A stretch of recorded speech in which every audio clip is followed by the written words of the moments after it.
Assalamualaikum warahmatullahi wabarakatuh. Perkenalkan, nama saya Roena Nanda. Di sini saya akan memaparkan tentang identifikasi DRP atau Drug Related Problem dan contoh studi kasusnya. Nah, kita mulai yang pertama. Yang pertama ada definisi dari DRP.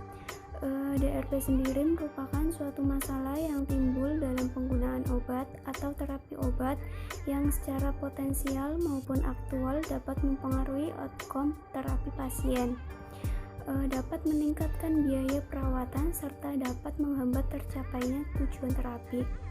Pengertian dari DRP aktual sendiri adalah masalah yang sedang terjadi berkaitan dengan terapi obat yang sedang diberikan kepada pasien.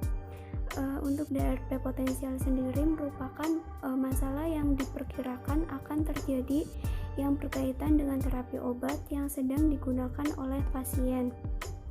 Yang selanjutnya itu ada komponen dari DRP. Suatu kejadian dapat disebut DRP bila memenuhi dua komponen sebagai berikut. Yang pertama, ada kejadian yang tidak diinginkan yang dialami pasien. Maksudnya adalah kejadian ini dapat berupa keluhan medis, ada gejala, ada diagnosis penyakit, ada ketidakmampuan, ataupun ada sindrom. Yang kedua, ada hubungan antara kejadian tersebut dengan terapi obat. Bentuk hubungan ini dapat berupa konsekuensi dari terapi obat maupun kejadian yang memerlukan terapi obat sebagai solusi maupun preventif.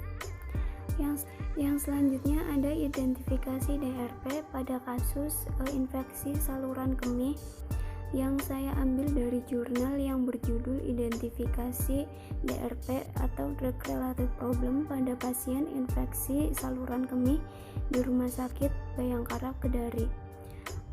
Definisi dari ISK sendiri adalah suatu penyakit di mana terbentuknya mikroorganisme dalam jumlah banyak yang terdapat pada saluran kemih.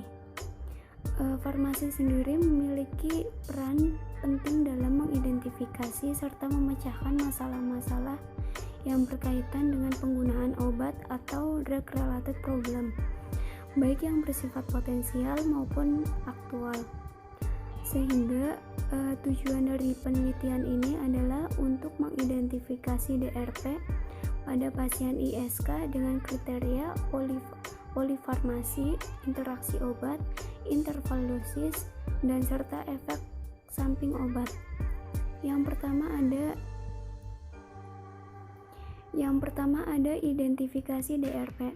Bisa dilihat dalam tabel ini data yang diambil pada tahun 2017 di Rumah Sakit Bayangkara Kedari.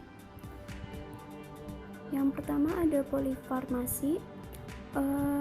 Polifarmasi hasil yang didapatkan pada penelitian ini adalah 34 pasien dengan diagnosa ISK atau infeksi saluran kemih pada Rumah Sakit Bayangkara Kedari tahun 2017 tidak ditemukan adanya polifarmasi.